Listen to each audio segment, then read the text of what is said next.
Salut, c'est Xavier Yvon. Nous sommes le lundi 21 novembre 2022. Bienvenue dans La Loupe, le podcast quotidien de l'Express. Allez, venez, on va écouter l'info de plus près.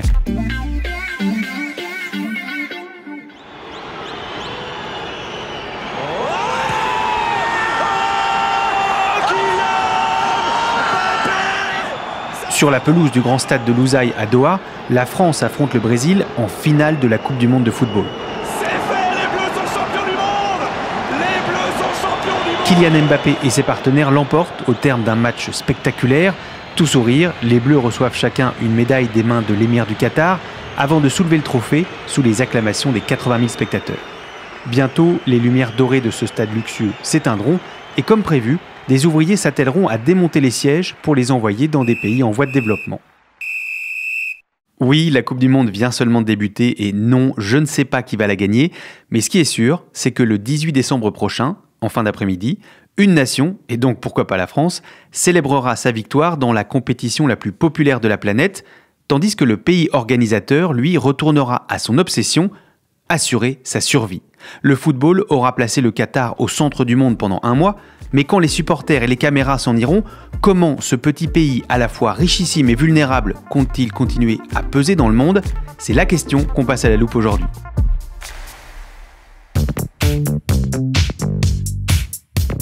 Alors ça va beau être une finale imaginaire, ça fait pas de mal de rêver quand même. Si c'est bien France-Brésil, tu pourras dire que tu l'as entendu ici en premier. Corentin, salut. Salut Xavier. Corentin Pénarguéard du service Monde de l'Express. Avec toi, on va donc s'intéresser à l'après-Coupe du Monde. Mais pour bien comprendre ce qui anime les dirigeants du Qatar, je voulais commencer avec une citation que j'ai lue dans ton enquête. Je l'ai ici. « Vous pouvez avoir tout l'argent et l'influence du monde, vous ne pouvez pas modifier la géographie. » Tu peux nous expliquer cette phrase ? Alors, quand on parle géographie au service Monde de l'Express, on sort des cartes. Oui. Alors forcément, je t'ai apporté celle du Moyen-Orient. Là, tu vois, le Qatar, c'est un tout petit pays. Il fait la taille à peu près d'un département comme la Gironde. Il a moins de 3 millions d'habitants et seulement 300 000 citoyens qataris. Et donc, c'est un pays qui est dirigé par l'émir Al Thani. Il est extrêmement riche parce qu'il est situé juste sur une des plus grandes poches de gaz naturel au monde. Et en fait, ça fait que ces 300 000 citoyens, ils ont le plus grand PIB par habitant de la planète. Pour te donner un ordre d'idée, c'est 81 000 $ par habitant, donc presque le double de celui des Français. Mais par contre, c'est vrai qu'on ne change pas la géographie. Et le Qatar, il sera toujours coincé entre l'Arabie Saoudite au sud et l'Iran au nord. C'est pas loin de l'Irak non plus, qui est un pays en voie de désintégration. C'est pas loin du Yémen, qui est un pays en guerre depuis près de 10 ans. Et juste à côté du Qatar, tu as aussi les Émirats arabes unis, un pays avec qui la relation a toujours été très tendue. Donc forcément, au Qatar, on se sent toujours un peu vulnérable. Et que craint précisément le Qatar ? En fait, comme tous les petits pays du Moyen-Orient, il reste traumatisé par ce qui est arrivé il y a 30 ans à un de ses voisins. L'Irak a envahi ce matin le Koweït. Saddam Hussein, qui accusait son voisin de lui voler son pétrole, a mis ses menaces à exécution. La guerre au Proche-Orient. En moins de 6 heures, l'armée irakienne a envahi ce matin le Koweït. Ce petit pays très riche a été anéanti sans pouvoir opposer la moindre résistance. David contre Goliath. La petite armée koweïtienne a été totalement impuissante face à une attaque foudroyante. Alors finalement, le Koweït a été sauvé par l'intervention occidentale, par la première guerre du Golfe. Et ce moment-là, c'est un déclic pour le Qatar parce qu'il voit un petit État très riche à côté de chez lui se faire attaquer par son voisin beaucoup plus grand, beaucoup plus puissant.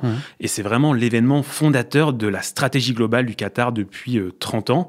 Donc la leçon que retient le petit émirat, c'est que pour survivre, tu es obligé de nouer des alliances à l'international, d'avoir des amitiés partout dans le monde avec des grandes puissances, comme ce que le Koweït avait su faire en amont avec les Américains. Est-ce que les craintes de l'émirat pour sa survie sont justifiées ? Oui, en fait, ça reste un petit pays dans une région qui est explosive et ces craintes, elles ont été confirmées en juin 2017 parce que du jour au lendemain, les pays du Golfe et l'Égypte ont lancé un embargo sans précédent contre le Qatar.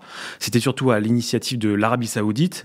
Et le Qatar, comme c'est une péninsule, il s'est retrouvé coupé du monde avec seulement 3 jours de réserve d'eau potable, des très faibles stocks de réserves alimentaires parce que comme c'est un tout petit territoire, ils ont très peu de champs et de ressources. Et en fait, ils sont presque totalement dépendants de leurs importations. Mais pourquoi cet embargo ? Alors l'Arabie Saoudite et les Émirats Arabes Unis, ils voulaient un peu mettre au pas le Qatar. Ils avaient une liste de 13 demandes assez précises. Et dedans, tu avais par exemple d'arrêter la chaîne Al Jazeera, qui est jugée trop influente dans le monde arabe. Il y avait aussi celle d'arrêter de coopérer avec les frères musulmans. Et ce qui a sauvé le Qatar, c'est que les Américains, ils ont leur plus grande base militaire du Moyen-Orient à Doha depuis 2002. Et ils peuvent y faire à peu près ce qu'ils veulent. Donc à ce moment-là, en 2017, les États-Unis, ils ont décidé de défendre le Qatar. Ils ont mis un peu leur veto à l'Arabie Saoudite et aux Émirats Arabes Unis qui avaient planifié une invasion terrestre du Qatar. Mais malgré ça, l'embargo, il a quand même duré pendant 4 ans, jusqu'à début 2021. Et le Qatar n'a cédé sur aucune des 13 demandes. Et il peut accueillir la Coupe du Monde dans les temps comme il faut. Le Qatar parvient donc à échapper au sort du Koweït grâce à cette alliance militaire avec les États-Unis. Ouais, en grande partie, mais pas seulement. En fait, depuis le déclic du Koweït dans les années 90 dont on a parlé, le Qatar a commencé à dépenser son immense fortune pour augmenter son soft power. Alors là-dessus, je vais conseiller à tes auditeurs d'écouter la définition complète que vous en avez faite avec ma collègue Charlotte Lalanne dans l'Armoire de la Loupe de la semaine dernière. Ça consiste à exercer une influence par des moyens non coercitifs. Donc pour le Qatar, ça veut dire investir dans des grandes entreprises à l'étranger, en France ou au Royaume-Uni par exemple, en achetant des armes et des avions aux grandes puissances militaires. Et là-dessus, le Qatar est assez spécifique parce qu'ils ont toujours fait en sorte de varier leurs achats, d'acheter des armes à des pays très différents pour ne jamais être dépendants d'une seule puissance. Un autre volet de ce soft power, c'est sa diplomatie hyperactive. Le Qatar, il a comme stratégie de parler avec vraiment tout le monde. Donc il peut s'imposer comme médiateur dans la plupart des conflits.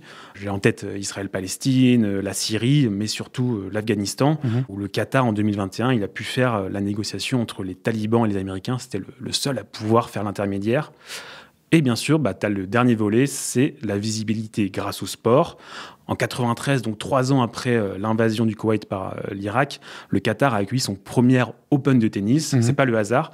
Et cette stratégie, elle culmine aujourd'hui avec la Coupe du Monde de foot, qui a quand même coûté plus de 200 milliards de dollars à l'Émirat. Le foot comme assurance vie. Et pour continuer à se protéger de ses puissants voisins, le Qatar va bénéficier cette fois d'une autre invasion, celle de l'Ukraine par la Russie.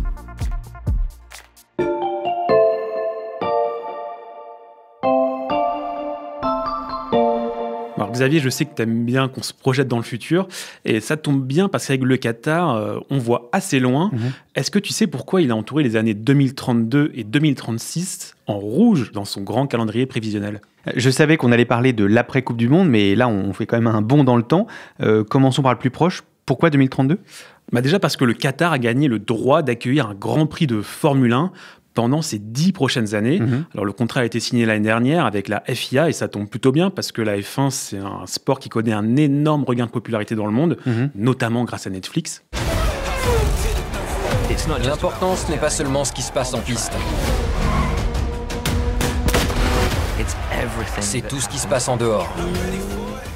Les Grands Prix, ils auront lieu sur son circuit de Lusail. Il est juste à côté du grand stade dont tu parlais en introduction. Et Lusail, c'est une nouvelle ville qui a été créée par le Qatar juste au nord de Doha.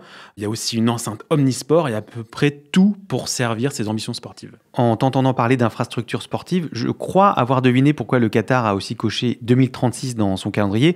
C'est une année olympique, c'est ça ? Et oui, c'est ça en fait. Les JO 2036, ils n'ont pas encore été attribués. Le Qatar serait très motivé pour au moins postuler. Alors, il avait déjà évoqué les Jeux de 2032, mais finalement, ce sera en Australie. Donc, 2036 au Qatar, ce serait une grande première pour le Moyen-Orient. Et c'est le seul événement mondial qui peut rivaliser en termes d'importance avec la Coupe du Monde de football. Bon, 2032, 2036, c'est un peu lointain, Corentin. Qu'y a-t-il de plus immédiat dans la stratégie du Qatar ? Alors bien sûr, c'est assez loin, mais la Coupe du Monde, il faut savoir que c'est l'aboutissement d'un projet du Qatar sur 20 ans. Donc après ça, il va bien falloir s'occuper. Le Qatar, il va continuer de faire ce qu'il fait depuis des années, des investissements, de la diplomatie, et il va se rendre encore plus indispensable pour les grandes puissances, surtout en Europe, parce que la guerre en Ukraine, elle change tout pour l'Émirat. Et pour comprendre, Xavier, je vais te demander d'ouvrir ton armoire de la loupe et de sortir l'épisode sur le GNL. Le GNL, le gaz naturel liquéfié. Ok, le voilà, c'était évidemment avec Lucas Mediavilla, notre spécialiste de l'énergie, et je sélectionne le passage où il donne la définition du GNL. C'est un processus industriel par lequel on va refroidir le gaz, c'est-à-dire qu'on va l'amener à des températures de moins 160 degrés. Alors attends, pas besoin Xavier, ça je peux le faire aussi. Le GNL, pour résumer, c'est du gaz qu'on a refroidi pour le passer à l'état liquide. Du coup, il prend beaucoup moins de place et il est plus facile à transporter, notamment par bateau, plus besoin de grands pipelines. D'accord, c'est très clair, mais pourquoi tu m'as fait sortir l'épisode alors, Corentin ?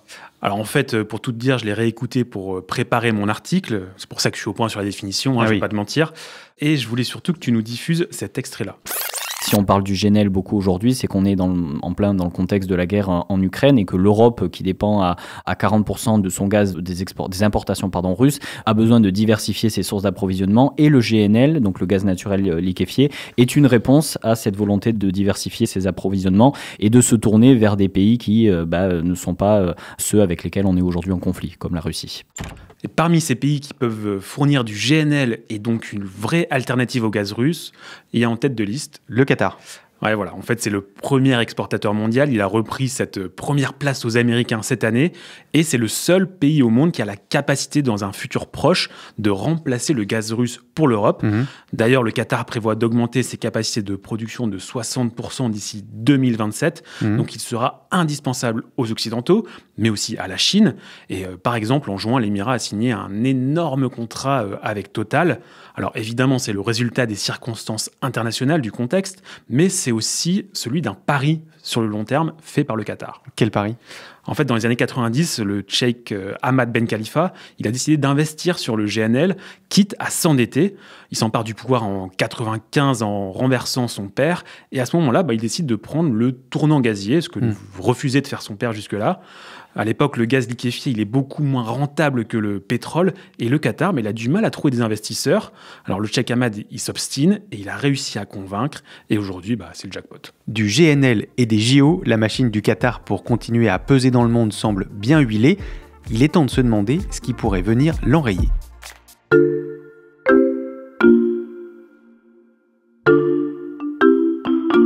Depuis le début de cet épisode, Corentin, on parle de l'après-Coupe du Monde, mais elle vient à peine de commencer. On l'a dit, on ne connaît pas le vainqueur. Et on n'est pas sûr non plus qu'elle aura des retombées aussi positives que le Qatar l'espère. Alors non, bien sûr, parce que le Qatar a beaucoup investi, il fait en sorte que tout se passe bien dans cet événement, mais ça peut aussi mal se passer et avoir des vraies conséquences pour l'avenir de l'Émirat. Par exemple, moi, on m'a beaucoup parlé d'inquiétude vis-à-vis des supporters iraniens qui vont arriver en masse d'un pays tout proche, mais où il y a un soulèvement qui est en cours depuis 2 mois. Alors comment réagir s'il y a des manifestations anti-régime dans les stades et en dehors ? On s'interroge beaucoup sur le dispositif policier au Qatar, parce qu'il y a des forces de l'ordre qui vont venir de partout dans le monde, donc comment est-ce qu'elles vont se coordonner ? Et puis il y a aussi l'impact de toutes les polémiques qui ont été provoquées par cette Coupe du Monde. Je savais que tu allais les évoquer, Corentin, alors je vais t'épargner de la salive. On t'a préparé un chronomètre de la loupe pour résumer toutes ces controverses en moins d'1 minute. C'est parti. Soupçons de corruption dans l'attribution de la Coupe du Monde de football 2022. Le Qatar désigné aurait mis de l'argent sur la table pour arriver à ses fins. Les chantiers du mondial de football 2022 se poursuivent au Qatar, mais l'Émirat est régulièrement pointé du doigt en raison des mauvaises conditions de travail des ouvriers, pour la plupart des migrants venus d'Inde, du Pakistan ou du Népal. Ils travaillent sous des températures caniculaires et vivent pour la plupart dans des logements insalubres. 6500 travailleurs migrants seraient morts sur les chantiers de construction des stades. Les températures peuvent dépasser les 40 degrés. Du coup, le petit Émirat fait construire des stades climatisés. Ces tubes diffusent de l'air conditionné, de quoi rafraîchir tout le stade. Il fait 18 degrés ici, 25 à l'extérieur. Des ONG dénoncent le coût environnemental. Un responsable de la compétition a qualifié l'homosexualité de maladie mentale, provoquant l'indignation et relançant les appels au boycott de cette compétition. Toutes ces critiques, en fait, elles nuisent à l'image du Qatar. Et il y a 10 ans, quand le Qatar a obtenu la Coupe du Monde, le pays il était clairement pas prêt à gérer toutes ces polémiques, à communiquer, à se défendre. Et aujourd'hui, ils disent qu'ils ont fait des progrès, des efforts, notamment dans leur loi sur les travailleurs migrants. Mais c'est très difficile de proposer un autre récit et de convaincre les Occidentaux. Alors effectivement, ça inquiète les dirigeants qataris, mais ils espèrent que le ton des médias et des supporters va changer une fois que le foot aura pris vraiment toute sa place. Et quel pourrait être l'impact potentiel de ces critiques pour l'avenir du Qatar ? Alors en fait, ça joue sur la réputation du Qatar, sur son soft power, et ça joue dans la compétition régionale, parce qu'en fait, tu as une rivalité très claire, une rivalité économique avec Dubaï notamment, et la réputation, c'est essentiel pour attirer tout ce dont a besoin le Qatar, c'est-à-dire des investissements, mais aussi des travailleurs étrangers qualifiés, comme des médecins, des enseignants ou des ingénieurs. On observera donc avec attention les retombées du mondial au Qatar et aussi un peu les résultats pour savoir si j'avais vu juste. Merci Corentin. Merci, à bientôt. Corentin Pénard-Guéard, journaliste au service Monde de l'Express. Tous tes articles, notamment sur le Moyen-Orient, sont à retrouver sur l'express.fr. Et pour les lire, chers auditeurs, je vous invite à souscrire à l'abonnement numérique à 1 € le premier mois. Quant à La Loupe, je vous rappelle que nous publions un nouvel épisode tous les jours de la semaine dès 6h du matin. Et pour être sûr de n'en rater aucun, pensez à nous suivre sur la plateforme que vous utilisez pour écouter des podcasts, que ce soit Apple Podcasts, Spotify ou Podcast Addict par exemple. N'hésitez pas non plus à nous mettre des commentaires et des étoiles et à parler de La Loupe autour de vous. Cet épisode a été monté par Ambre Rosala et réalisé par Jules Cros. Retrouvez-nous demain pour passer un nouveau sujet à La Loupe.